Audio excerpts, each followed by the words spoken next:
Corría un 11 de mayo de 1974, dando vuelta a la página, y el cura de los pobres era asesinado. Estamos hablando de Carlos Mujica, y por lo pronto tenemos a alguien que sabe mucho de historia, como es el profesor Oscar Mesa, que se va a referir a esta historia tan particular. Bienvenido, profe, ¿cómo está usted? Gracias, Hugo. La verdad que sí, en esta segunda semana de mayo queríamos recordar la figura, ni más ni menos, que del padre Carlos Mujica, un sacerdote, como tú decías, que tuvo particular preferencia por la opción por los pobres, hizo de eso todo un predicamento, hizo toda una apología a lo largo de su vida, un hombre muy comprometido con las luchas sociales y populares de la década del 60, del 70 del siglo pasado, que tuvo influencia sobre muchos jóvenes, entre los cuales me incluyo, que en esos años buscábamos opciones, buscábamos alternativas, y el padre Mujica era una voz siempre presente, un hombre que fue gestor del movimiento de los curas del Tercer Mundo, fue gestor del movimiento de los curas villeros, tuvo una enorme presencia en lo que hoy día se conoce como la Villa 31, en Retiro. Ese fue su ámbito de trabajo. Ahí fue designado en algunos momentos de su carrera sacerdotal. Construye la parroquia Cristo Obrero. Ahí estaba su compromiso. Que es todo una simbología, es todo un emblema hasta el día de hoy. Y es válido recordar, eran años muy duros, eran años muy complejos.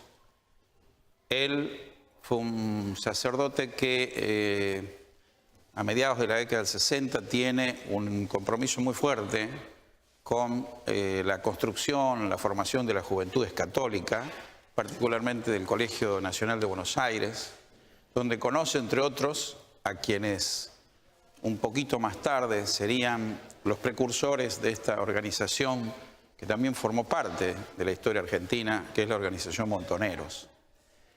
A diferencia de algunos curas del Tercer Mundo, que un poco hicieron una apología de lo que era la teología de la liberación y trataron de encontrar cierta justificación teológica a la lucha armada o a la violencia armada, el padre Mujica tomó distancia de, si bien era un hombre con simpatías muy sólidas por el movimiento justicialista. Pero le gustaba la paz. Pero es un hombre que efectivamente conocía mucho del mundo, tomó la opción por la paz.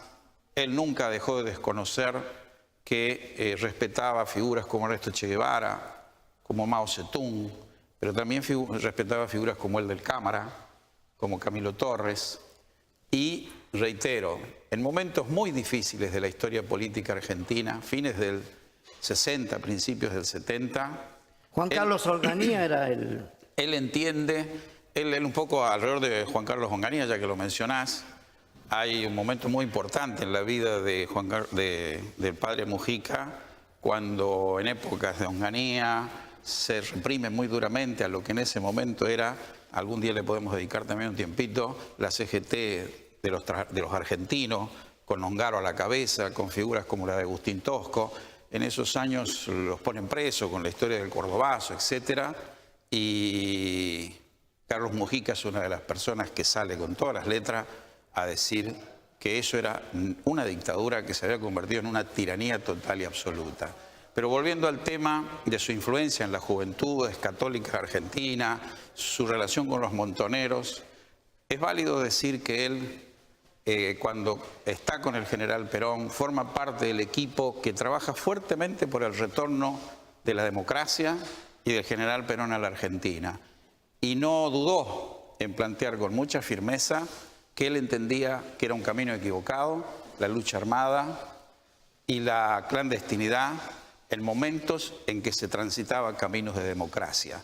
Y no dudó en plantear, y hasta con términos duros y muy claros, como solía hablar el padre Mujica, sus diferencias con la cúpula, particularmente de la organización de Montoneros. Eso le valió algunas críticas, le valió algunas condenas en alguna medida. Eran años en los que se hablaba mucho, se decía mucho, se expresaba mucho, los medios de comunicación estaban muy presentes y él no vaciló en tomar esa posición. Digamos, profe, para ir cerrando esta exposición, que este padre villero, como se lo reconocía, tenía un gran compromiso con la sociedad. Así es, así es. Tenía un gran compromiso con la sociedad, tuvo un compromiso muy fuerte en el escenario político argentino, ejerció una influencia muy importante sobre jóvenes que en esos años pensábamos qué íbamos a hacer con nuestra vida, cómo íbamos a comprometernos, y el mensaje de él de tomar distancia de la lucha armada y la clandestinidad influyó en muchos, entre los cuales, lo digo con mucha humildad, me encontraba yo. Sí, yo era un joven que leí mucho al padre Mujica. ¿Qué edad tenía usted en el 74? Tenía 21 años, 22 años. Bueno. Y bueno, me parece valioso que lo podamos recordar, que podamos honrar su memoria, su compromiso con los pobres. Hace un rato alguien me preguntaba de qué congregación era. El padre Mujica era jesuita, igual que nuestro padre Francisco el día de hoy, que me parece justo también recordar. Muy probablemente el padre Francisco saludaría enormemente la lucha y la claridad política que tuvo el padre Mujica en épocas muy duras, en momentos muy difíciles y muy complejos. Sea válido recordarlo el día de hoy y recordar su preferencia por los pobres, por los más vulnerables, por los más humildes y por los que más necesitan que avancemos hacia una sociedad más justa y más digna. Fue un hombre muy comprometido con la lucha por erradicar la pobreza en América Latina y en Argentina. Muy bien, con esta exposición nosotros lo saludamos a usted, Oscar Mesa, profesor, gracias por estar, y vamos a una pausa, ¿le parece? El agradecido soy yo. Vamos a la pausa. Bueno.